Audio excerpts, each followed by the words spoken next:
দর্শক বন্ধুরা, সুরিয়া নার্সারিতে আপনাদের সকলকে স্বাগত। আজকে আমরা দেখব অ্যাডেনিয়াম রোজি ভ্যারাইটি। তো আমরা সরাসরি সুরিয়া নার্সারি ওনারের সঙ্গে কথা বলে নেব। এই গাছটি এখানে কত রকমের ভ্যারাইটি অ্যাডেনিয়াম আছে? অ্যাডেনিয়াম আমার খুব বেশি ভ্যারাইটি নেই, 30টার মতো ভ্যারাইটি আছে। 30টা তাও অনেক। হ্যাঁ, আচ্ছা, তো আমার চেয়ে বড় বড় নার্সারি যারা তাদের অনেক অনেক ভ্যারাইটি আছে, 100, 150, 200 ভ্যারাইটি আছে। আচ্ছা আচ্ছা। তো আমরা দেখতে পাচ্ছি এটা টবে, এটা কত ইঞ্চি টবে? 10 ইঞ্চি। 10 ইঞ্চি টব। 10 ইঞ্চি টবে এই অ্যাডেনিয়াম করা আছে। তো এই অ্যাডেনিয়াম গুলো যদি দর্শক বন্ধুরা অনলাইনে নিতে চায়, এত বড় বড় গাছ কি দেওয়া সম্ভব? ছোট চারা নেবে। ছোট চারা। আচ্ছা।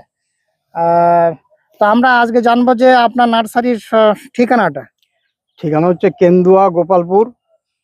যদি কেউ ট্রেনে আসতে চায়, শিয়ালদা থেকে হাসনাবাদগামী যে কোনো ট্রেনে মালতীপুর স্টেশনে নেমে ওখানে অটো ধরে কেন্দুয়া গোপালপুর বললে যে কোনো লোক নামিয়ে দেবে, যে কোনো অটোওয়ালায় নামিয়ে দেবে। আচ্ছা আচ্ছা। এবং ওই মাছের কাটার পাশে আমাদের নার্সারি। তো আমরা সরাসরি আপনার থেকে কন্ট্যাক্ট নাম্বারটা জানতে চাইবো। 6295289714। আচ্ছা, এই নাম্বারে আপনারা কন্ট্যাক্ট করে নিতে পারেন।